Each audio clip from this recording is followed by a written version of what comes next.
Dans la période qui précède la fin de cet âge, nous devons être les témoins vivants de l'évangile du royaume. Depuis quelques dizaines d'années, l'enseignement concernant le royaume paraît gagner du terrain.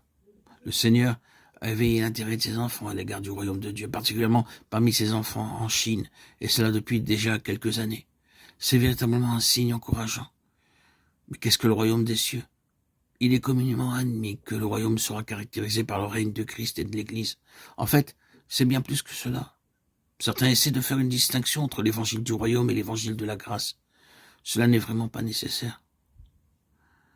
Si parmi nos auditeurs, nos auditrices, quelques-uns insistent sur cette distinction, nous pouvons dire que l'évangile de la grâce traite particulièrement de la bénédiction, alors que l'évangile du royaume est dirigé spécialement contre l'oppression démoniaque de l'œuvre satanique. De nos jours, il existe de nombreux concepts à l'égard du royaume. Mais écoutons ce que le Seigneur Jésus déclare. Mais si c'est par l'Esprit de Dieu que je chasse les démons, le royaume de Dieu est donc venu vers vous. Matthieu 12, 28. Sans nul doute, le royaume signifie beaucoup de choses. Mais ce que le Seigneur dit dans ce passage de l'Écriture revêt la plus grande et la plus importante de toutes les autres significations. Le royaume s'oppose directement au Hadès.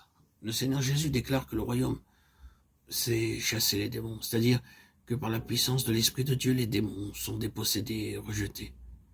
C'est une explication très précise du royaume. Il y a une lacune fondamentale aujourd'hui dans les commentaires bibliques, c'est que la plupart des auteurs oublient de parler du Hadès. L'Église, dans sa position, son œuvre et sa prédication, a généralement oublié son ennemi, Satan. Ne savons-nous pas que Dieu a choisi l'Église pour résister à Satan, afin d'introduire son royaume?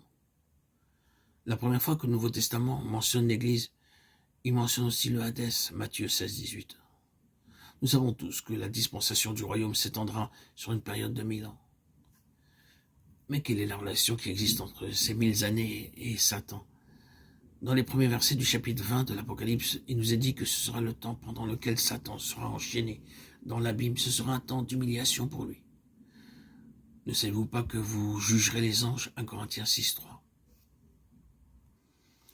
Nous voyons par ce passage que l'Église, dans le futur, jugera aussi les anges qui ont péché. Ces anges se sont rebellés avec Satan contre Dieu. Ce sont les principautés et les dominations qui exercent leur pouvoir aujourd'hui. Éphésiens 6, 12, Colossiens 2, 15. Et les princes mentionnés dans Daniel 10, 13 et 20. Et Dieu dit que nous les jugerons. Mais quand? Lorsque Christ reviendra pour établir son royaume.